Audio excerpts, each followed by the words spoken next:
ઓહ, review property તો 2026 ના આ અષાઢી બીજના દિવસે કોઈ પણ કોમર્શિયલ અને રેસિડેન્શિયલ પ્રોપર્ટી પર સ્પેશિયલ ડિસ્કાઉન્ટ અપાવી દઈએ તો અને લોકેશન્સની વાત કરીએ. લોકેશન્સની વાત કરતા પહેલા એ તો જણાવી દઈએ કે અષાઢી બીજના દિવસે પ્રોપર્ટી લેવી શું કામ શુભ ગણાય છે?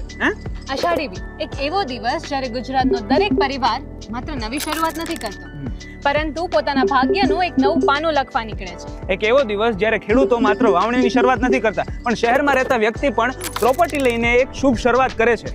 અને જો તમારે પ્રોપર્ટીમાં ઇન્વેસ્ટમેન્ટ કરવું હોય અથવા પ્રોપર્ટી બાય કરવી હોય તો આ સ્પેશિયલ દિવસ ઉપર સ્પેશિયલ પ્રોપર્ટીના બુકિંગ પર તમને સ્પેશિયલ ડિસ્કાઉન્ટ પણ મળી રહેશે રાજકોટ. તો હવે કોમર્શિયલ અને રેસિડેન્શિયલ પ્રોજેક્ટ્સના લોકેશનની વાત કરીએ. તો પહેલા કોમર્શિયલ પ્રોજેક્ટ્સની વાત કરીએ તો પહેલો પ્રોજેક્ટ એડીબી હોટલથી તદ્દન નજીક 150 ફૂટ રિંગ રોડ ટચ આવેલો છે, અને બીજો પ્રોજેક્ટ મવડી બાપા સીતારામ ચોક પર જ આવેલો છે. અને આ બંને પ્રોજેક્ટ્સમાં રાજકોટ તમને શોપ્સ, શોરૂમ્સ અને ઓફિસીસ મળી રહેવાના છે. અને રેસિડેન્શિયલ પ્રોજેક્ટ્સના લોકેશનની વાત કરીએ તો new 150 feet ring road Atal સરોવરથી તદ્દન નજીક કમ્પાઉન્ડ વોલપેક સોસાયટીમાં 3 and 4 BHK બંગલોઝ અવેલેબલ છે. અને બીજા બે પ્રોજેક્ટ્સના લોકેશનની વાત કરીએ તો ન્યૂ રેલનગર કર્ણાવતી સ્કૂલની બાજુમાં કમ્પાઉન્ડ વોલપેક સોસાયટીમાં 3 and 4 BHK બંગલોઝ એન્ડ વિલાસ બંને અવેલેબલ છે. તો આ સ્પેશિયલ ડિસ્કાઉન્ટ માત્ર એક જ દિવસ અષાઢી બીજના દિવસે મળવાનું છે. તો આ ડિસ્કાઉન્ટ લેવા માટે અને આમ પણ આપણી ડીલ્સ છે ને નો બ્રોકરેજ ડીલ હોય છે, તો કોઈ પણ ઇન્ક્વાયરી માટે અથવા સાઇટ વિઝિટ માટે આપેલ નંબર પર કોન્ટેક્ટ કરો અને રિવ્યુ પ્રોપર્ટીને ફોલો કરી લો. અને એમ પણ હવેથી તો આપણે નેક્સ્ટ પ્રોજેક્ટમાં મળતા જ રહીશું.